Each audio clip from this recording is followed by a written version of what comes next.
जय हिंद दोस्तों। आज के इस वीडियोस में हम लोग बायोलॉजी का छठवां वीडियोस पेश कर रहे हैं। दोस्तों हमारे लगातार 5 वीडियोस बन चुके हैं, जिसके अंतर्गत हमने बायोलॉजी के अपने मेंस एग्जाम के लिए बायोलॉजी के एक नोट्स तरीके से इस वीडियोस की तरह ही अनेक सारी वीडियोस दोस्तों पीछे बन चुके हैं। एक प्लेलिस्ट का लिंक इस वीडियोस के डिस्क्रिप्शन में दे रखा है, आप दोस्तों इसको जरूर देखिएगा और अपना समर्थन भी लेते रहिए। देखिए, सबसे पहली बात करेंगे कोशिका झिल्ली के रूपांतरणों की, लेकिन इससे पहले हमने पिछली वीडियोस बनाई थी पार्ट 5 के अंदर। देखा था आपने कि उसके अंदर हमने कोशिका झिल्ली को पढ़ा था, कोशिका झिल्ली के सिद्धांतों को पढ़ा था। तरल मोजेक मॉडल है, सैंडविच मॉडल है, इनको विस्तारित तरीके से पढ़ा है अपने मेंस एग्जाम के लेवल को टच करते हुए, है ना। इसके बाद में हमने दोस्तों देखा था प्लाज्मोडेस्माटा के बारे में, प्रोटोप्लास्ट के बारे में, जीव द्रव्य के बारे में। दोस्तों एक छोटी छोटी जानकारियों को अपने एग्जाम में व्याख्या के तरीके से एक भाषा के रूप में प्रश्न आ सकता है कि निम्न में से इस कथन को स्पष्ट करता है, यानी कि जीव द्रव्य को स्पष्ट करता है।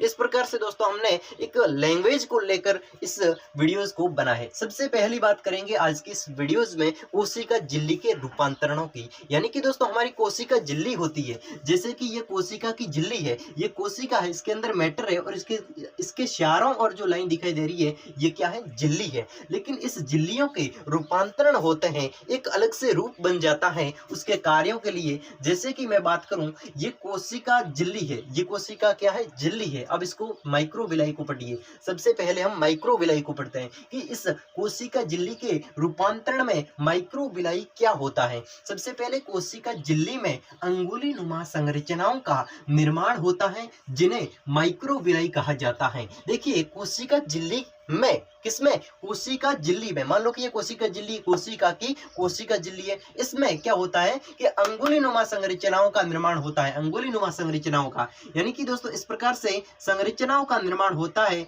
जिसको हम किसके नाम से, माइक्रोविलाई के नाम से जानते हैं। आपको दोस्तों साइड में एक वीडियो चलता हुआ दिखाई दे रहा होगा, जिसको हम माइक्रोविलाई के नाम से जानते हैं। यानी कि कोशिका झिल्ली में, किसमें, कोशिका झिल्ली में अंगुलीनुमा संरचनाओं का निर्माण होना ही माइक्रोविलाई के नाम से जाना जाता है। निम्न में से माइक्रोविलाई कथन को स्पष्ट करता है, तो क्या हो जाएगा माइक्रोविलाई, कोशिका झिल्लियों में अंगुलीनुमा संरचनाओं का निर्माण होना ही माइक्रोविलाई कहलाता है। तो माइक्रोविलाई को स्पष्ट कर दिया। इसके बाद में माइक्रोविलाई जहां पर पाए जाते हैं उस स्थान को ब्रुश बॉर्डर के नाम से जाना जाता है। किस नाम से, ब्रुश बॉर्डर। जैसे कि अगर किसी कोशिका झिल्ली में माइक्रोविलाई अंगुलीनुमा संरचनाएं पाई जाती है, तो उस स्थान को माइक्रोविलाई कहा जाता है, उस स्थान को क्या कहा जाता है, ब्रुश बॉर्डर के नाम से जाना जाता है। यानी कि माइक्रोविलाई का मतलब हुआ अंगुलीनुमा संरचना का होना माइक्रोविलाई है। तो माइक्रोविलाई जिस स्थान पर पाए जाते हैं उस स्थान को ब्रुश बॉर्डर के नाम से जाना जाता है। चलिए, तो ब्रुश बॉर्डर हमारे शरीर में कहां पर पाए जाते हैं।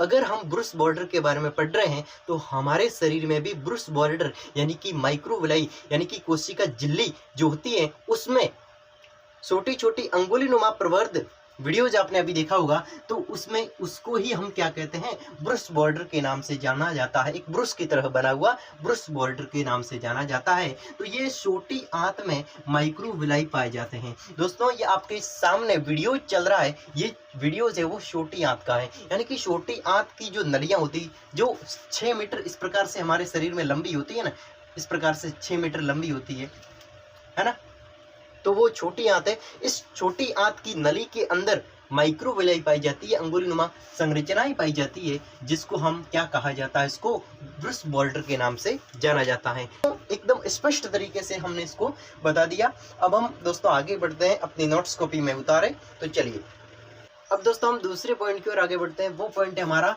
लोमासोम, यानी दोस्तों कोशिका झिल्ली में बहिर्वलन लोमासोम कहलाते हैं।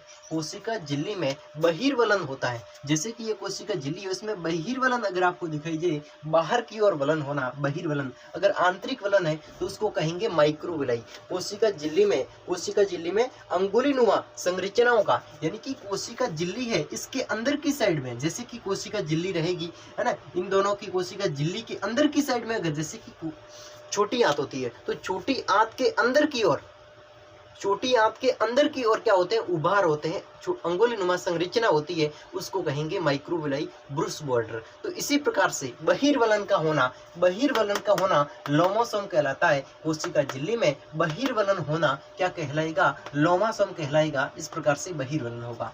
लोमासोम कवक कोशिका में पाए जाते हैं। अगर पूछा जाए कि निम्न में से लोमासोम पाए जाते हैं तो कवक के अंदर क्या होते हैं, लोमासोम प्रेजेंट होते हैं। ध्यान रखें अपनी नोट्स कॉपी में। इसके बाद में दोस्तों डीपली प्रश्न है, फिर आता है मीजोसोम। नील हरित शैवाल के अंदर मीजोसोम पाए जाते हैं। मीजोसोम किस में पाए जाते हैं, इसको मीसोसोम भी कहते हैं। मीजोसोम नील हरित शैवाल में ब्लू ग्रीन एल्गी के अंदर। कोशिका झिल्ली के अंतर्वलन मीजोसोम कहलाते हैं। कोशिका झिल्ली की जो अंतर्वलन होते हैं उसको मीजोसोम कहते हैं, जिसमें माइटोकॉन्ड्रिया न होने के कारण श्वसन अंग का कार्य करते हैं। ये जो मीजोसोम होते हैं, मीजोसोम है, ये माइटोकॉन्ड्रिया न होने के कारण, किसमें, नील हरित शैवाल के अंदर माइटोकॉन्ड्रिया न होने के कारण यहाँ पर मीजोसोम है वो श्वसन अंग के रूप में कार्य करता है। तो मीजोसोम किस में पाया जाता है, तो नील हरित शैवाल में मीजोसोम उपस्थित होता है। नील हरित शैवाल में यहाँ पर माइटोकॉन्ड्रिया अनुपस्थित होने के कारण यहाँ पर ये मीजोसोम श्वसन अंग के रूप में कार्य करता है। तो मीजोसोम क्या हो जाएगा, कोशिका झिल्ली का अंतर्वलन ही क्या होता है, मीजोसोम। कोशिका झिल्ली का अंतर्वलन मीजोसोम, कोशिका झिल्ली का बहिर्वलन लोमासोम, और कोशिका झिल्ली में अंगुलीनुमा संरचनाओं का पाया जाना क्या कहलाएगा, माइक्रोविलाई ब्रूस बॉर्डर।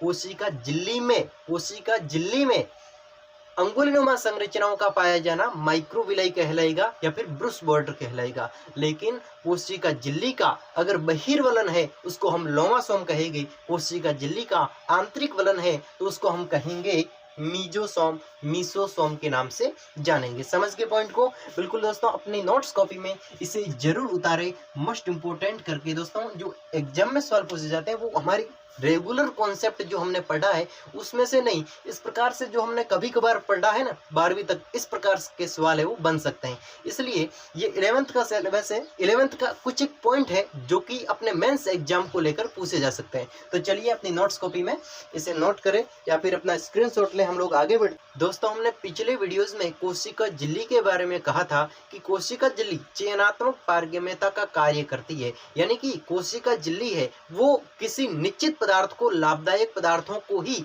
अपने शरीर के अंदर जाने देती है। कोशिका झिल्ली है वो एक चेन के आधार पर जाने देती है, यानी कि कोशिका झिल्ली को कोशिका का जैविक आवरण कहा था, है ना। तो कोशिका झिल्ली के बारे में पदार्थों का कोशिका झिल्ली में प्रवेश करना और पदार्थों का कोशिका झिल्ली से बाहर निकलना, इसके बारे में देखिए। कोशिका झिल्ली में पदार्थों का आवागमन होता है। देखिए कोशिका द्वारा झिल्ली के माध्यम से पदार्थों को ग्रहण करना एंडोसाइटोसिस कहलाता है। यानी कि कोशिका द्वारा झिल्ली के माध्यम से, यानी कि कोशिका झिल्ली के द्वारा, हमारी जो कोशिका झिल्ली है, कोशिका के ऊपर जो झिल्ली पाई जाती है उस झिल्ली के द्वारा पदार्थों को ग्रहण करना क्या कहलाएगा, एंडोसाइटोसिस। क्या कहलाएगा, एंटर करना, एंडोसाइटोसिस।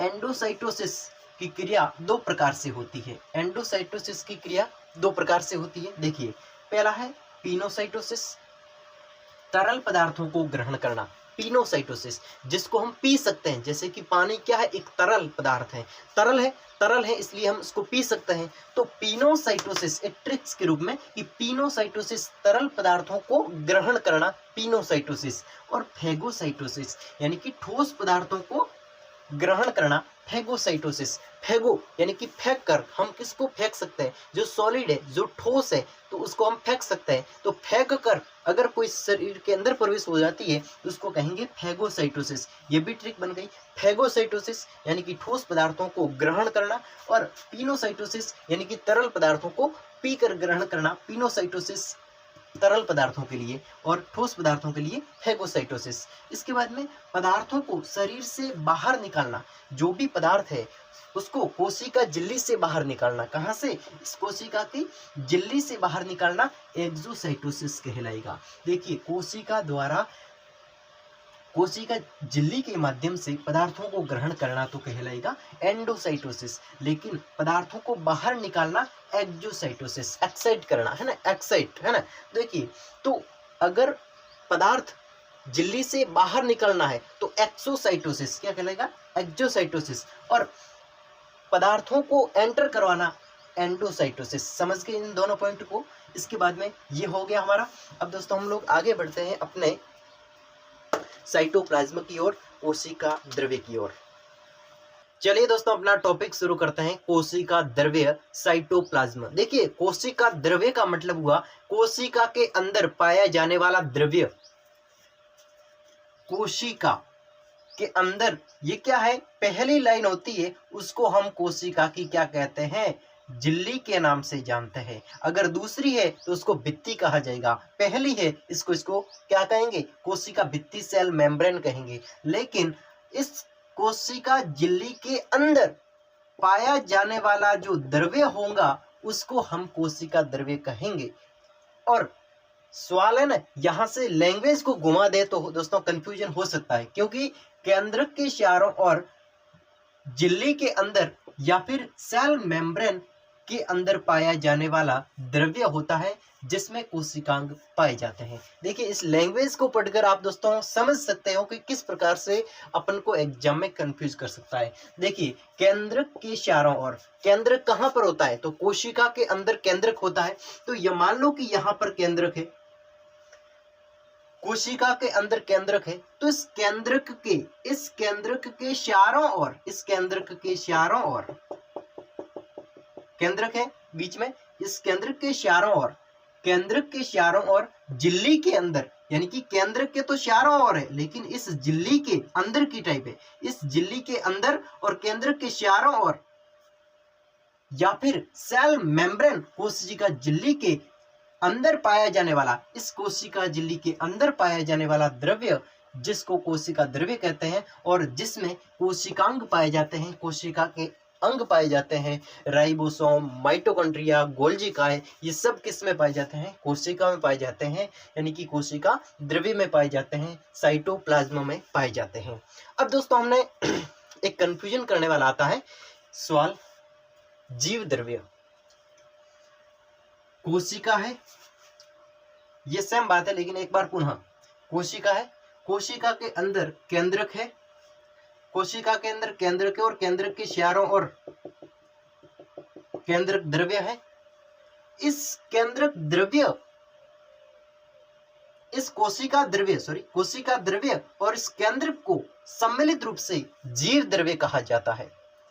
इन दोनों को क्या कहा जाएगा, जीव द्रव्य कहा जाएगा। और कोशिका द्रव्य तो समझ गए होंगे, यानी कि इस झिल्ली के अंदर पाया जाने वाला, लेकिन इन दोनों को सम्मिलित रूप से जीव द्रव्य के नाम से जाना जाता है। तो चलिए हम लोग समझते हैं कि कोशिकांग कौन कौन से होते हैं।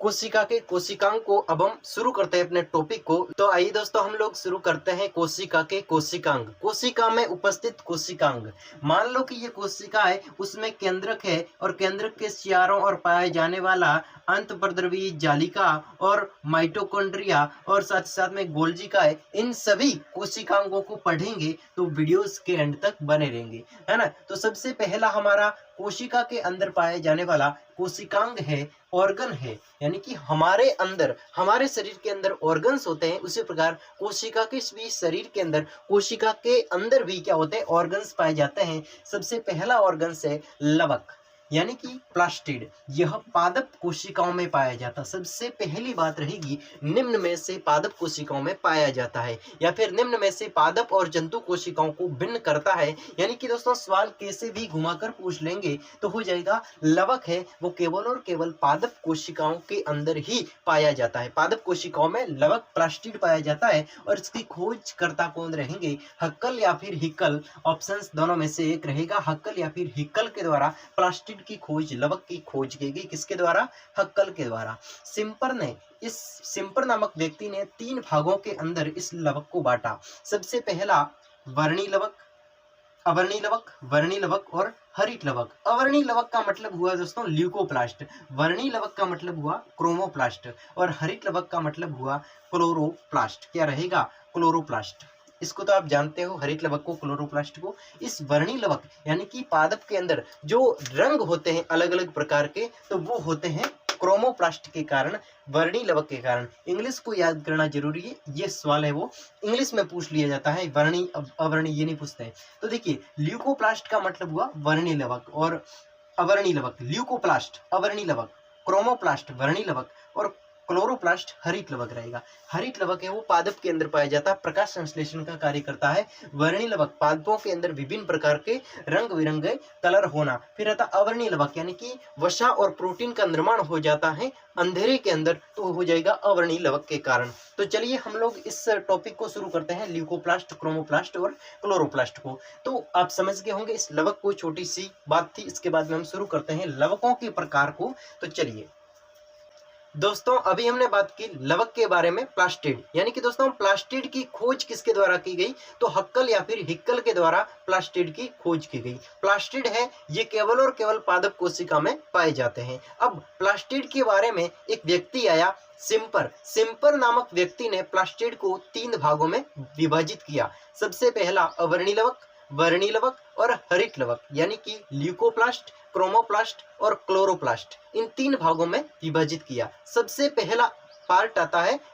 ल्यूकोप्लास्ट यानी कि दोस्तों हमारा रहेगा अवर्णी लवक ल्यूकोप्लास्ट। अवर्णी लवक की बात करें तो ये संचयी लवक के रूप में कार्य करता है। क्यों करता है, क्योंकि ये ऊर्जाओं को, खाद्य पदार्थ को क्या करता है, संचय करने का कार्य करता है। कौन, अवर्णी लवक। देखिए नोट के रूप में मोस्ट इंपोर्टेंट पॉइंट आता है कि एटियोप्लास्ट क्या है। एटियोप्लास्ट क्या है, पादप कोशिका को अंधेरे में रखा जाए तो वसा व वाष्पशील पदार्थों का निर्माण हो जाता है, जिसे प्रकाश में रखने पर पुनः विघटित हो जाते हैं, तो उसको ही हम एटियोप्लास्ट के नाम से जाना जाता है। देखिए दोस्तों एटियोप्लास्ट शब्द फेमस है, एग्जाम में पूछा भी जा चुका है एटियोप्लास्ट के बारे में, इसलिए एग्जाम के लिए इंपॉर्टेंट जानकारी के रूप में आ गया कि एटियोप्लास्ट क्या है। तो एटियोप्लास्ट है वो अवर्णी लवक से ही संबंधित है, रिलेटिव है, क्योंकि यहाँ पर दोस्तों अंधेरे में रखा जाता है और अंधेरे में जब किसी पदार्थ को, जब कोशिका को रखा जाता है तो वहां पर अवर्णी लवक कार्य करता है। तो अवर्णी लवक है वो पादप कोशिका को जब अंधेरे में रखा जाता है तो वसा व वाष्पशील पदार्थों का निर्माण हो जाता है, जिसे प्रकाश में रखने पर वे वाष्पशील वसा और वाष्पशील पदार्थों का जो निर्माण हुआ था वो विघटित हो जाता है। यानी कि जब पादप की कोशिका को अंधेरे में रखा जाएगा तो वसा और वाष्पशील पदार्थों का निर्माण हो जाएगा, किसमें, पादप में। लेकिन जैसे ही उस पादप को बाहर लाया जाएगा प्रकाश में तो वो वसा और वाष्पशील पदार्थ है वो नष्ट हो जाएंगे, यानी कि विघटित हो जाएंगे। तो यही बात है, अवर्णी लवक है वो पादप के जहां पर प्रकाश की अनुपस्थिति होती है तो वहां पर अवर्णी लवक पाए जाते हैं। कहां पर, प्रकाश की अनुपस्थिति में। प्रकाश की अनुपस्थिति वाले भाग में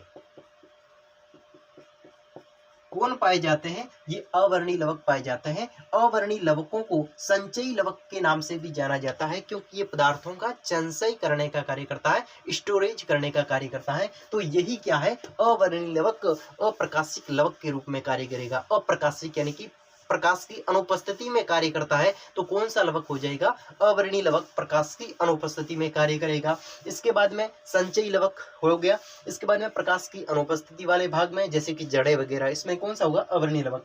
फिर आता है एटियोप्लास्ट। एटियोप्लास्ट होता है ये क्या है, जब पादप कोशिका को अंधेरे में रखा जाता है तो वसा और वाष्पशील पदार्थों का निर्माण हो जाता है, और इन वसा और वाष्पशील पदार्थों का निर्माण जब पादप कोशिका में हो जाता है और उस पादप को जब हम वापस प्रकाश में लाते हैं तो वे पदार्थ नष्ट हो जाते हैं, तो उसको ही हम एटियोप्लास्ट के नाम से जानते हैं। तो चलिए अपनी नोट्स कॉपी में से नोट कीजिए, हम लोग आगे बढ़ते हैं वर्णी लवक के बारे में, यानी कि दोस्तों क्रोमोप्लास्ट के बारे में। पादप में विभिन्न प्रकार के रंग बिरंगे रंग होते हैं, वो किसके कारण होते हैं, वर्णी लवक के कारण होते हैं, अलग अलग वर्ण होते हैं। तो चलिए हम लोग आगे बढ़ें।